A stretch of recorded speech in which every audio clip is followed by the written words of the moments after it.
పత్రికా విలేకరి మిత్రులందరికీ మరొకసారి జై భీములు. సమూహ సెక్యులర్ రైటర్స్ ఫోరం ఆవిర్భావం జరిగి ఒక సంవత్సర కాలం పూర్తి అవుతున్నది. సమూహ ఏర్పాటు అనేది ఒక చారిత్రక అవసరంగా తెలుగు నేల మీద పురుడు పోసుకోవడం జరిగింది. దేశంలో మనువాద శక్తులు పెట్టరేగిపోతున్నటువంటి కాలంలో దాన్ని అడ్డుకునేటటువంటి ప్రయత్నం చేస్తూ లౌకిక ప్రజాస్వామిక విలువల్ని నెలకొల్పేటటువంటి సదాశయంతో ఒక చారిత్రక అవసరంగా సమూహ సెక్యులర్ రైటర్స్ ఫోరం అనేది ఏర్పాటు జరిగింది.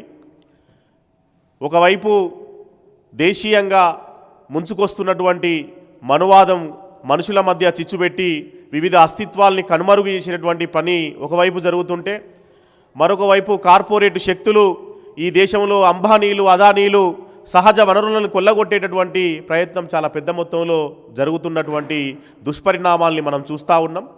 ఈ సందర్భంగా కవులు రచయితలుగా ఒక సామాజిక బాధ్యతతోటి దానికి మా సృజననే ఒక ప్రతిఘటన అనేటటువంటి ఒక లక్ష్యాన్ని పెట్టుకొని సమూహ గత ఏడాది ఏర్పాటు చేసుకోవడం జరిగింది. అది అనతి కాలంలోనే వివిధ జిల్లాల్లో ఉన్నటువంటి కవులు రచయితల్ని అందరినీ కలుపుకొని అనేక సమావేశాలు నిర్వహించడం కూడా జరిగింది. అందులో భాగంగా సమూహ సెక్యులర్ రైటర్స్ ఫోరం ఏర్పాటుకి ప్రముఖ సినీ నటులు ప్రకాష్ రాజ్ గారు ఆనాడు వచ్చి దీనికి మద్దతు కూడా పలకడం జరిగింది. అట్లా సమూహ సెక్యులర్ రైటర్స్ ఫోరం సాహిత్యంలో ప్రజాస్వామిక విలువల్ని నెలకొల్పి సృజనకారులందరినీ ఈ యొక్క ప్లాట్ఫామ్ మీదకి తీసుకొచ్చేటటువంటి ప్రయత్నం గట్టిగా చేయడం జరిగింది.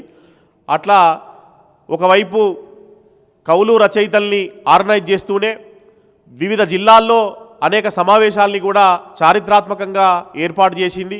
ముఖ్యంగా హైదరాబాద్లో ఏర్పాటు చేసినటువంటి కవిగాయక సభకి సుమారు 200 మంది కవులు రచయితలు గాయకులు మేధావులు ఇందులో భాగస్వాములకు అయి ముక్త కంఠంతో లౌకిక శక్తుల యొక్క ఏకీకరణ కోసం నినదించడం జరిగింది. ఆ తర్వాత వరంగల్లో సమూహ సెక్యులర్ రైటర్స్ ఫోరం యొక్క సభ చాలా పెద్ద ఎత్తున ఒక 300 మంది కవులు రచయితలు వివిధ జిల్లాల నుండి తరలి వచ్చి ఆ యొక్క సభని సమావేశాన్ని విజయవంతం చేశారు. ఆ సభ ఎంత సక్సెస్ అయిందంటే ఆ సభ యొక్క ఉధృతిని తట్టుకోలేక ఆనాడు మతోన్మాద శక్తులు మా మీద దాడి కూడా చేశారు. అయినా సరే మేము ఎక్కడా వెనక్కిపోకుండా ఆ దాడుల్ని తిప్పికొట్టి ఈ దేశంలో స్వేచ్ఛ సమానత్వం సౌభ్రాతృత్వం విలువల్ని కాపాడుకునేటటువంటి ప్రయత్నం చాలా గట్టిగా చేయడం జరిగింది.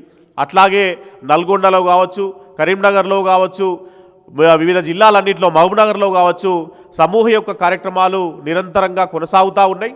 అట్లా ఏడాది కాలాన్ని పూర్తి చేసుకున్నటువంటి సమూహ ఇప్పుడు మహబూబ్నగర్లో ఈ నెల 14వ తేదీన చాలా పెద్ద ఎత్తున రాష్ట్ర మహాసభని జరుపుకుంటా ఉన్నది.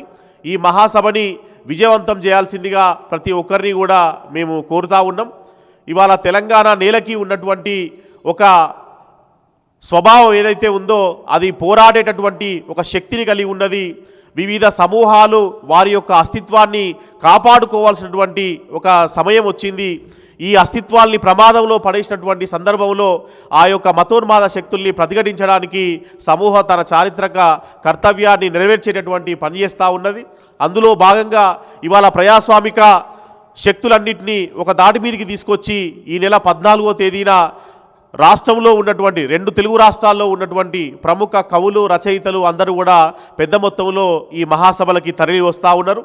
ఈ మహాసభల్ని విజయవంతం చేయాల్సిందిగా ప్రతి ఒక్కరిని కోరుతా ఉన్నాం. ఇప్పటికే అక్కడ ఉన్నటువంటి మహబూబ్నగర్ ఆహ్వాన సంఘం ఏదైతే ఉందో ఆ సంఘము చాలా పెద్ద ఎత్తున ఈ విజయవంతం చేయడం కోసం కృషి చేస్తూ ఉన్నది. కవి సమ్మేళనాలు నిర్వహిస్తూ పోస్టర్లు రిలీజ్ చేస్తూ కరపత్రాల్ని పంపిణీ చేస్తూ ప్రతి ఒక్కరిలో ఒక చైతన్యం కలిగిస్తూ ఉన్నది. నిజంగా ఇది చాలా ఆహ్వానించదగ్గటువంటి పరిణామం. మరి ఈ యొక్క రాష్ట్ర మహాసభల్ని సక్సెస్ చేయాల్సిందిగా ప్రతి ఒక్కరిని కోరుతూ మీడియా మిత్రులకి ఇక్కడికి వచ్చినందుకు ధన్యవాదాలు తెలియజేస్తూ మిగతా వాళ్ళని మాట్లాడాల్సిందిగా కోరుతా ఉన్నా. Thank you.